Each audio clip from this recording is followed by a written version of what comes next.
नमस्कार दोस्तों, आपका बहुत बहुत स्वागत है हमारे YouTube चैनल में। दोस्तों, जैसे कि आप सभी को पता है कि आप सभी को चाहते भोजपुरी ट्रेंडिंग स्टार खेसारी लाल यादव जी का गाना रिलीज हो चुका है, जिस गाने का टाइटल है डबल खिड़की।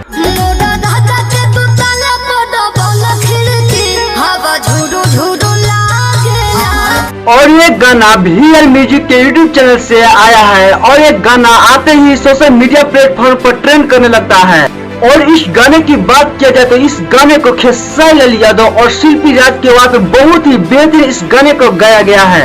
भले ही इस वीडियो का एक ही लोकेशन पर शूट किया गया है, लेकिन कमाल का शूट किया गया है। और सबसे कमाल की बात यह है कि इस गाने का लिरिक्स और म्यूजिक है वह है बहुत ही कमाल का है और इस गाने का एक अलग अंदाज में गाया गया है। दर्शकों का भी काफी पसंद भी आ रहा है। और इस गाने के वीडियो में खेसारी लाल यादव और रानी को जोड़ी को भी लोग बहुत ही ज्यादा पसंद कर रहे हैं। अगर आप अभी तक खेसारी लाल यादव जी का डबल खिड़की गाने को नहीं सुने हैं तो जाइए और इस गाने को सुनिए, क्योंकि मैं इस गाने को सुना और बहुत ही मुझे पसंद आ रहा है। और इस गाने को लिखे हैं अभिषेक भोजपुरिया और म्यूजिक से सजाए हैं मोनू सिंह जी। तो दोस्तों, मेरी जानकारी कैसे लगी आप लोग अपना कमेंट बॉक्स में राय जरूर दें और मेरे चैनल पर नए हैं तो सब्सक्राइब, लाइक और शेयर करना ना भूलें। मिलते हैं नेक्स्ट वीडियो में, आज के लिए इतना ही। जय भोजपुरी।